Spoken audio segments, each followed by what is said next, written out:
Alas 8 ng umaga, bumangon akong masaya. Ito na yung pinakahihintay na araw para lumipat sa bagong apartment. Hi dear! Ohayo gozaimasu! Ako nga pala si Jeya, isang OFW at trainee dito sa Japan, maglilimang taon na. At sa araw na to, nakatakda na nga kaming lumipat sa aming bagong apartment. At nakikita mo ngayon dito sa kwarto namin, nakakalat pa ang marami naming gamit. Pati na nga rin ang aking higaan ay nakahubad na. Wala na ring laman itong aking munting drawer at cabinet dito sa aming kwarto. Noong nakaraan ko pa nga nailigpit ang mga laman nito. At ngayon, babalutin ko naman itong mga natitira kong gamit dito sa aking higaan. Inilagay ko sa mga vacuum plastic bag itong aking mga malalaki at makakapal na kumot. Kasama na rin pati ang mga unan. Pagkatapos kong makapagligpit ng lahat ng gamit ko sa kwarto ay binaba na rin namin itong aming mga ibang gamit dito sa entrance ng aming dorm. Parang kailan lang, 3 taon na palagad ang lumipas mula nung tumira ko dito sa dorm namin. Tapos ngayon, paalis na ulit kami dito sa dorm para lumipat sa iba. Pagkatapos kong maibaba ang iba kong mga gamit, ngayon pa lang ako nakapag-asikaso na maghilamos at magsipilyo. At nung nakapag-freshen up na nga ako, bumaba ulit ako para videohan itong aming mga kagamitan na natapos na naming ibaba. 3 nga pala kaming lilipat na magkakasama sa bahay, kaya 3 kaming may-ari nitong mga gamit dito. Grabe, hindi ko na namalayan, marami-rami na rin pala akong gamit na naipon sa loob ng 5 taon. Isa nga ito sa mga struggle kapag naglilipat, yung sobrang dami ng mga gamit na naipon nang hindi mo na namalayan. At pagkatapos ko ngang maligo at kumain, ay nagsimula na rin kaming maglabas nitong mga gamit namin. Kaya nga pala kami lilipat dahil medyo matagal na rin kami ditong nakatira at nagtatrabaho sa company. Bukod pa doon, may mga bagong trainee na darating at dito rin sila titira sa dorm.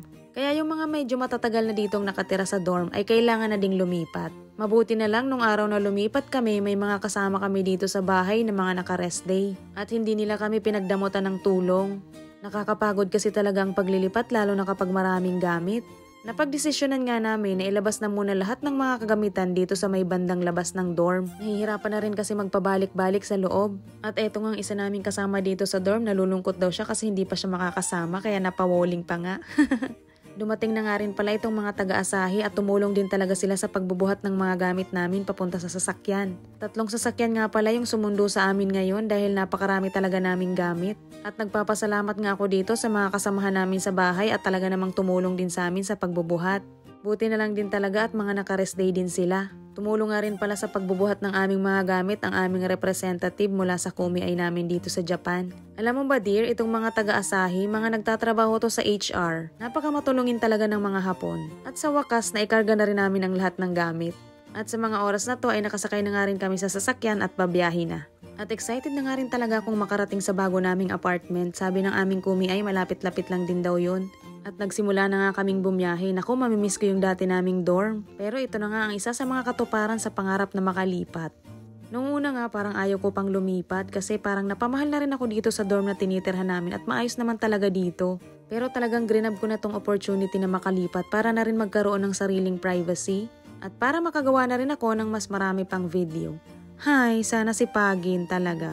Ang smooth lang ng biyahe namin, walang traffic. Pagkalipas nga ng 25 minutes, nandito na kami sa aming bagong apartment. Pagkababa ko nga sa sasakyan, napawaw talaga ako. Ang ganda kasi sa labas ng apartment. Kaya naman tara, samahan mo na ako dear. Akyatin na natin to at nang mabistahan na natin kung maganda ba talaga ang loob ng apartment. Ang naghanap nga pala ng bagong apartment na to at ang nakipagtransaksyon ay ang taga-company. Basta sinabi na lang sa amin yung araw ng paglipat namin. Kaya tara, mag-empty apartment tour na tayo dear. Pagpasok sa entrance, naku natuwa ako, napakalinis. Makikita agad itong unang kwarto sa may bandang kaliwa at may sariling aircon.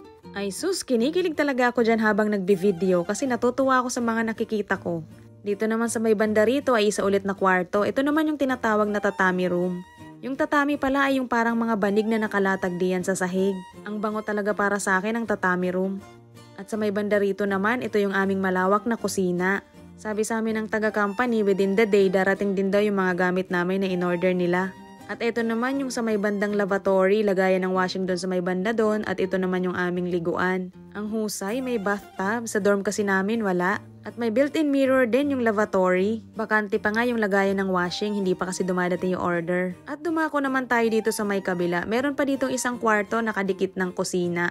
Napaka-spacious nga rin itong isang kwarto na to, meron din siyang sariling cabinet. At ang galing, meron din tong sariling aircon, nakakatuwa naman tong napiling bahay ng aming company. At kaakibat ng kwarto na to ang balcony ng apartment. Wow, may tambayan. Kalimitan pala dito sa Japan kapag bagong dating ang isang trainee or ang mga trainees, ang tirahan na dadat na nila nakaredy na. Dito pala sa may bandang kusina namin, meron din kaming maliit na storage.